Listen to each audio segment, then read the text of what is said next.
Ano bang basa ninyo dito sa pinagagawa ni Sara Duterte? Mukha bang kino-consolidate niya yung forces niya? Uh, because a big part of it is the upcoming impeachment trial. Anong basa ninyo? Medyo hindi ko matandaan kung kailan huling nangyari na may isa kang national official na pumunta sa isang lokal na rally at criticize yung mga lokal na kandidato. Normally, ini-endorse mo lang yung kandidato, no? So, medyo may malaki talagang galit ang Vice Presidente doon sa dalawang kandidato sa pagkakinatawan, no? Sa pangatlo at pang-anim na distrito. Ang huling naalala kong medyo nakikilam sa pagbabasa ko, no, nakasaysayan sa lokal na politika, si Manuel L. Quezon eh. At medyo may katagalan na rin yun, no? Hindi ko inabutan. Tanungin natin si Sen Edo kasi baka nga inabutan niya na bumoboto na yata siya noon eh. Pero hindi talaga, parang kakaiba, no? Normally, yung expectation mo dyan, katulad ng ginagawa ng mga presidente sa kanilang mga kandidato, itataas lang yung kamay, pero hindi yung parang bubusgahin mo yung mga ilang kandidatong lokal. Pag sinabi mo kasi na consolidation, pinag-iisipang maigi yun eh. Kaya may level naman ng consolidation ito. May level ng consolidation. Lalo na nakaharap siya sa isang impeachment. So may ganung cognitive, may ganung klaseng aspeto yung kanyang atake. No? Pero ang tingin ko, yung ikalawa yung mas dominant. Emosyon. No? Talagang galit. Papasok yung mansanas sa bibig hanggang mamatay, no? Tapos puro PI, no? Yung isa naman ang kapal ng leeg. No, talagang galit na galit ng gagalaite. Nakalimutan na niyang i-endorse si Amy at saka si Camille. Diyan sa kana yan. Yung second rally na yan sa Tondo. Nakalimutan na niya. Yung gigil. Oo, talagang gigil. Yun yung ikalawa. Tapos ikatlo, may counting calculation na chilling effect. Na kayong mga kaaway ko, manda kayo. Matakot na kayo, manginig na kayo, no? Parating na ako, no? Tatanggalin ko na yung seal ng Vice President. Kaya may ganung klaseng tatlong elemento na siyempre may element ng strategy, consolidation, lalo na para sa impeachment, pero talagang start naked rage. No, yung talagang galit siya. Nagmukhang furniture si Isko Moreno eh. Di ba? Taga-tawa, taga-nganga eh, no? Hindi na nakapagsalita eh, di ba? Pero hanggang ngayon, hindi ko pa rin maunawaan bakit nandyan si Amy sa rally ni Isko na hindi naman siya kailangan ni Isko. Di ba yun? Baka binitbit niya, no? Baka binitbit ni Sara. Baka binitbit ni Sara. Binitbit ni Sara. Ni sarili niya. Hindi, binitbit ni Sara si Amy para kasama. Hindi natin alam, no? Pero isang weird doon, ang daming pinagsasabi ni Sara Duterte rin eh. Tapos nag-lecture pa tungkol sa paano pagpili ng kandidato, di ba? Yung dapat hindi lang porke inendorso, iboboto niya na, yung apelido. Sabi ko, wala talagang self-awareness tong tao na ito, no? Lahat ng sinasabi niya, bumabalik sa pagmumukha niya. Hindi, pero kapansin-pansin talaga eh, no? Meron isang pambansang opisyal doon malusa isang rally at hindi na nakapagsalta yung mga lokal na opisyal. Lokal na kandidato. Mismo yung kandidato for mayor, hindi nakapagsalita. So parang, noong una doon sa 3rd district, parang medyo iba pa yung reaction ng mga lokal na kandidato eh. Kaso no sa 6th district na, pareho na yung mensahe, no? Pagkaraniwan naman yan, na pare-pareho yung mensahe na nasa rally. Pero parang board na yung ibang kandidato sa likod. Pero reflection din ito kung anong klaseng leader siya, kung sakaling manalo siya o makabalik siya sa 2028, no? Talagang tutugisin niya yung lahat ng kanyang kaaway. No? Ito, hindi ko alam kung saan pupulutin to si Christian eh. Ba't ako na una? Talagang tutugisin eh. No? Talagang dudurugin ko kayo. No? Hindi mo na unahin yung mga congressman, ba't dumiretso agad sa akin? Dapat dadaan muna sa Llamas yan eh. Diba? May leveling yun eh. Nahihirapan akong huntingin eh. Ikaw, mas madali kang huntingin eh. Hindi, pero itong pagdiin ni Sara dun sa mga kongresistang galit siya, no? Kasi ang pinaghuhugutan niya yung si Valeriano, di ba? Ito yung nag-deliver ng privilege speech na naging sanhi ng pag-iimbestiga ng komite dun sa kanyang hindi maipaliwanag na confidential funds. Oh. At ang namuno ng Committee on Good Government, of course, si Joel Chua na uupo o tatayong prosecutor kung manalo. Okay? Mm. Pero nga, ano bang value nitong kanyang pambabash dito sa dalawang kongresista na ito? Would that actually significantly contribute sa kanilang possible defeat? Well, possible. Possible yan. I mean, ako, inference lang, no? Dahil batay doon sa huling survey na ginawa namin, umakit ulit yung approval at trust rating ni Sara sa National Capital Region. So posibleng yung kanyang pagbaba dyan ay isang pamamaraan para mapigilan niya kung lumalamang. Kasi incumbent ang mga kalaban nito di ba? Incumbent ang mga kanyang i-criticize re-electionist. Kumbaga yung mga kandidato ni Isko, kung di nagkakamali, ay mga lumalaban sa mga incumbent. Yeah. Na siyang nag-attend doon sa mga komite na yan. So sa palagay ko, ito yung pamamaraan para, kaya siguro pumayag na rin si Isko para matulungan yung kanyang mga kandidato labang dito sa mga incumbent. Na alam naman natin, pag incumbent ka, meron ka advantage. No. Senator, 15 minutes. Kaya tingin ko, simula pa lang yan. No? Pupunta yan sa mga probinsya. Hindi ako magugulat kung pupunta yan sa Laguna dahil gusto niyang parusahan si Dan Fernandez. Yung mga ganun ba? Si Luistro.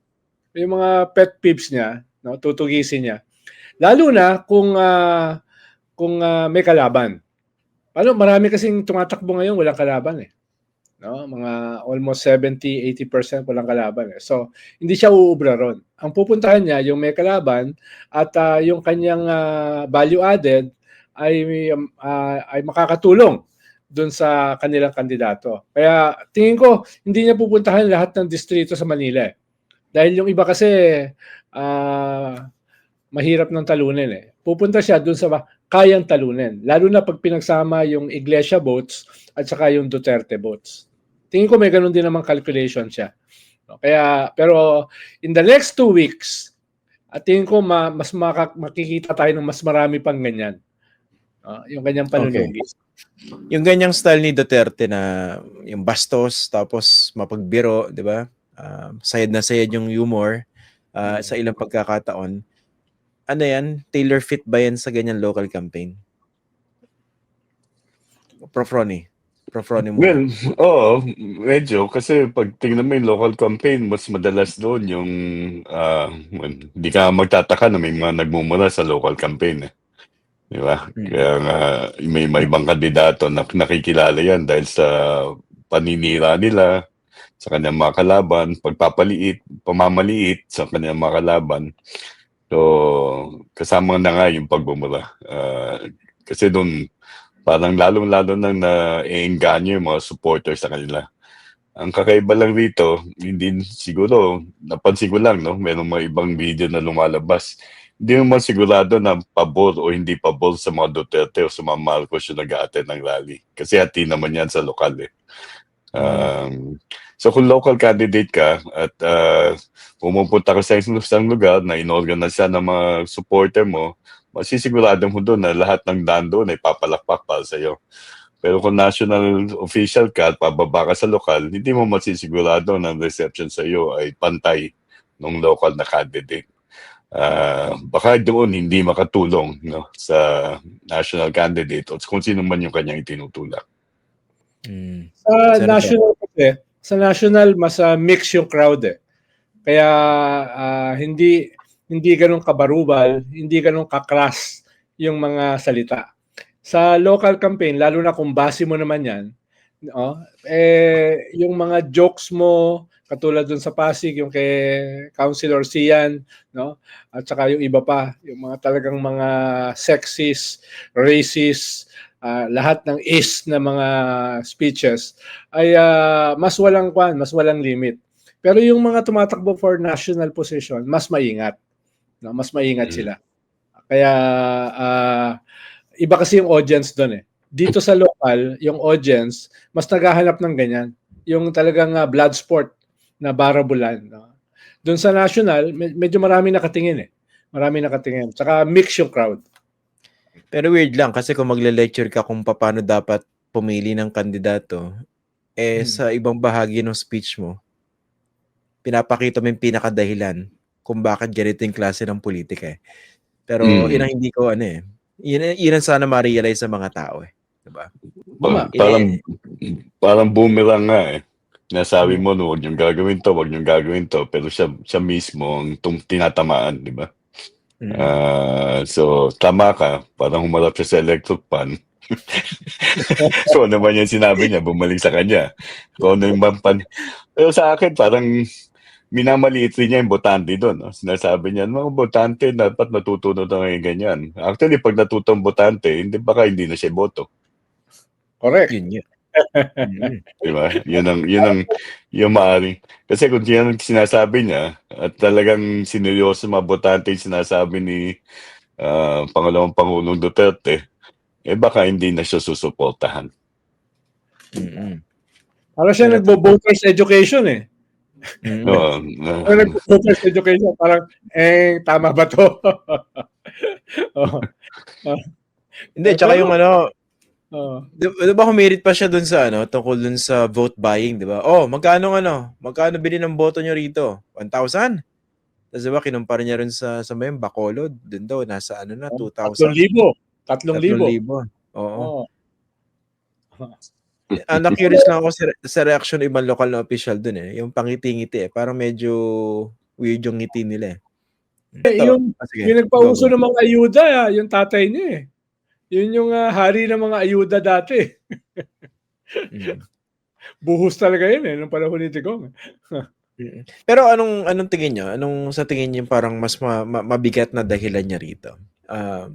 For instance, yung kanyang survival politically, how big a factor is it dito sa kanyang ginagawang pag-iikot or push dito sa kampanya? Kasi alam natin kung ano yung resulta ng senatorial election dito, may direktang epekto yan sa kinabukasan niya bilang isang politiko, di ba? Mini-maintain niya yung presence niya eh. Ang kakaiba lang, Christian, kasi bumalik siya doon sa dati niyang persona. Sabi ko ito nung ulit tayo nag-usap na netong nakaraang buwan, medyo parang mas mellow, subdued, mas may familial ang dating ni Sara sa kanyang mga payag. Pero ito, combative na naman siya. Palagay ko ang ginagawa rito ay manatili siya sa balita at lalo pa niyang yung galit ng mga tao para siguro masustain na niya sa pananaw niya, masusustain niya yung suporta sa kanya. Pero hindi siya nakakasigurado dyan. Kasi maaring makasama rin sa kanya at lumalabas na nga ngayon yung mga kasagutan ng mga ibang kandidato doon sa area na pinuntahan niya. Tingin ko na-inspire siya doon sa kanyang yung pagtaas niya sa survey sa kanyang approval rating at yung pagguho ni BBM. Kaya doon may element ng political calculation. Paano niya i-maximize yun? Paano i-sustain? Sabi nga ni Tokayo, yung presence niya, at paano niya tutugisin yung kanyang mga kaaway. Pero ang tingin ko pa rin, yung dominant dito ay emosyon. Talagang galit. Yan yung kanyang character. Yan yung kanyang personality. Yan yung nagsabi na ipa-assassinate niya si BBM at yung asawa nito. Yun eh. Yan yung lumalabas uli ngayon. Na sinubukan niyang itabi ng kaunti nung tinatamaan din siya. Diba last year, after nung kanyang assassination, Eklay, tinamaan siya medyo bumaba siya Pero this year kasi tumaas siya Kaya nakaramdam siya ng ng tingin niya momentum ito Iikwan ko na. Hit while the iron is hot. No? Yun yung calculation. Pero talagang lumabas yung tunay niyang karakter Sumasabog 'Di ba? Lumalabas yan na gaganti ako. No? Sabi nga nung isang advisor, naku, hindi lang kayo dudurugin yan politically. Dudurugin kayo niyan physically. No? Kaya makikita mo yung kaibahan niya sa tatay niya no? Ito talagang may may lingling sa mata eh. Yung si Digong nagpapatawa pa eh, 'di ba? May wit eh, 'di ba? Ito talagang gustong gumanti eh. No, gustong gumanti eh. Kaya nga sabi niya, yung isang sa totoo na sinabi niya ay siya ay marunong makipag-away sa Kanal. sa kanal, 'di ba? Sa kanal, no? Kaya amoy kanal siya eh, no? Dahil sanay siya sa kanal eh. No? Ganun eh. Talagang galit yung nagtutulak sa kanya diyan. Yung tingin kong dominant aside dun sa political calculation. Doon po sa magki-criticize kay Senator Edu, labas po ako diyan ha. Oo, kasi misogynistic na naman yung remark niya. Joke lang. Again, hindi po siya binabanatan dahil siya po isang babae. Binabanatan po yung kanyang masamang pag-uugali. Incidental lang na babae siya. Paglaban sa kanya. Baka madamay si Prof. Holmes dito sa ganitong usapan. Kaya tahimik siya. Hindi, kasi pag nagpalitan talaga ng salita, ang mga politiko, manghang eh. Di ba? Medyo, maintindihan mo din eh, kung saan nagagaling. Pero, ewan ko, yun ang kasamaan ng mga ilang politiko sa atin. Kasi imbis na tugunan nila, sabihin nila kung anong maaaring solusyon nila, pagtugon nila sa problema ng mga tao dun sa pamayanan, ang nangyayari rito ay ang tinutukoy nila ay kanilang mga kalaban.